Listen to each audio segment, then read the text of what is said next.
જ્યારે પણ આપણા જીવનમાં દુઃખ આવે છે ત્યારે આપણે સમજીએ છીએ અને કહીએ છીએ કે માતાજી આપણી પરીક્ષા લઈ રહ્યા છે, પણ આપણને કઈ રીતે ખબર પડશે કે માતાજી આપણી પરીક્ષા લઈ રહ્યા છે?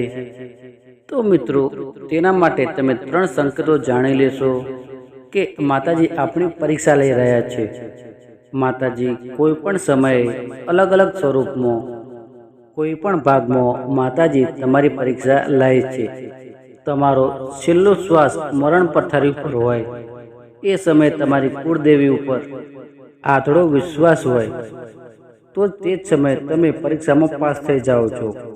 અને કઠિન પરીક્ષામાં, કઠિન સમયમાં જો તમારો વિશ્વાસ, તમારી શ્રદ્ધા ડગમગી જાય તો તમે પરીક્ષામાં ફેલ થઈ જશો. આજના આ વિડીયોના માધ્યમથી હું જણાવવાનો પ્રયત્ન કરીશ કે માતાજી એવા વ્યક્તિની પરીક્ષા લે છે કે જેની માતાજી ઉપર અતૂટ શ્રદ્ધા હોય, માતાજીની અતૂટ ભક્તિ કરતા હોય. તો એ તમને કયા સંકેતો દ્વારા જાણવા મળે છે કે માતાજી તમારી પરીક્ષા લે છે? તમને કઈ રીતે ખબર પડશે કે માતાજી તમારી કસોટી લઈ રહ્યા છે?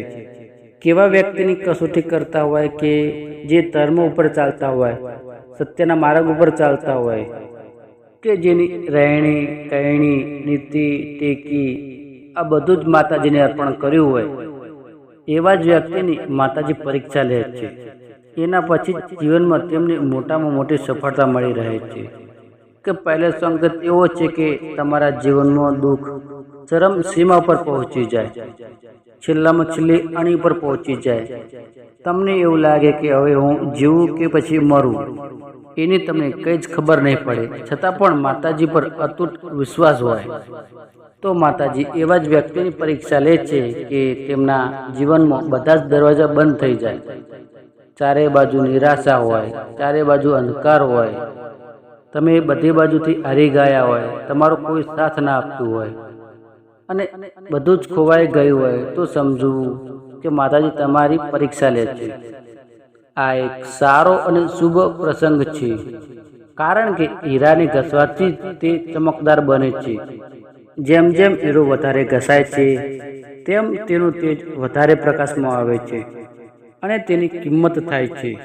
ઘીને દૂધમાં જોઈ નથી શકાતું, પણ દૂધનું દહીં બને અને દહીંને બરોબરનું વલોવાય, તે દહીંમાંથી માખણ બને અને તે માખણને બરોબરના ગરમ તવા પર તપાડવામાં આવે અને પછી તેમાંથી ઘી બને છે.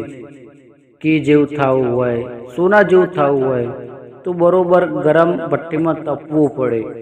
તો તમારે હીરાની જેમ ઘસાવવું પડે, ઘીની જેમ ઊની ભઠ્ઠી પર તપવું પણ પડે. એના પછી જ તમારી કિંમત થાય છે. અને એટલી બધી કસોટી થાય, એટલી બધી પરીક્ષા થાય તો જ તમારી કિંમત થાય. એના પછી જ તમારી માતાજીની કૃપા થાય, તમારી કુળદેવીની કૃપા થાય.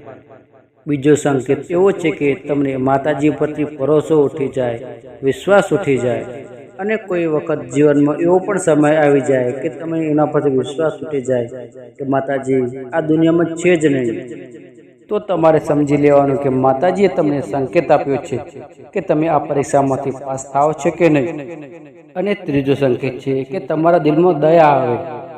આ ત્રીજો સંકેત છે કે જ્યારે તમે ભોજન કરી રહ્યા હોય ત્યારે કોઈ પ્રાણી હોય કે કોઈ ભિક્ષુક હોય અથવા કોઈ સાધુ સંત આવ્યા હોય અને તમે તમારા જમતા જમતા ભોજનમાંથી અડધો ભાગ આપી દો અને તેને જમાડો, તો સમજવાનું કે આ એક પરીક્ષાનો ભાગ છે. કારણ કે માતાજીએ તમારી પરીક્ષા કરી અને એમાં તમે સફળ થયા છો. દિલમાં જો દયા હોય તો દયા એ ધર્મનું મૂળ છે. તો એ ધર્મના માર્ગ ઉપર હશે, નીતિ ઉપર હશે, એની રહેણી કહેણી સાચી હશે, એ જ માતાજીનું પરમપદનું સુખ માણી શકશે. તો મિત્રો, દુઃખ અને સુખ જીવનના 2 પાસા છે. જો તમે દુઃખ ન વેઠ્યું હોય, તડકો ન વેઠ્યો હોય અને સદાય જીવન છાયડામાં જ ગુજાર્યું હોય તો તડકાની ખબર ના પડે. અને જો કોઈ અચાનક સુખ હોય અને અચાનક દુઃખ આવી જાય તો તેને માતાજી પરથી ભરોસો ઉઠી જાય છે. એટલે એવું લાગવા માંડે છે કે આ દુનિયામાં માતાજી છે જ નહીં. તો મિત્રો, દુઃખ વગર સુખ નથી મળતું, દુઃખ વગર સુખ નથી મળતું. આમ દરેકના બે પાસા છે, જે અંધારું અને અજવાળું, રાત અને દિવસ. એવી જ રીતે સુખ અને દુઃખ.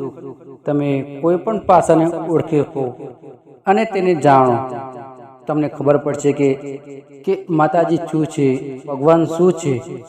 આ બધું તમારા વડીલો, કોઈ મોટા સાધુ સંત જે આ બધું જણાવશે. એટલે મિત્રો, દુઃખ વગર સુખ મળતું નથી અને સુખ ક્યારે દિવસ ટકી રહેતું નથી, કારણ કે સમય ક્યારે કોઈનો થતો જ નથી. જો સમયને તમે ઓળખશો તો જ તમને સમય ઓળખશે. આ સંસારમાં જેવું આવશો એવું લણશો, એવો આ સંસારનો નિયમ છે. એટલે મિત્રો, તમે જીવો ત્યાં સુધી ધર્મનું કાર્ય કરો, માતાજીનું નામ જપતા રહો અને સત્યના માર્ગ ઉપર રહો. જય માતાજી મિત્રો.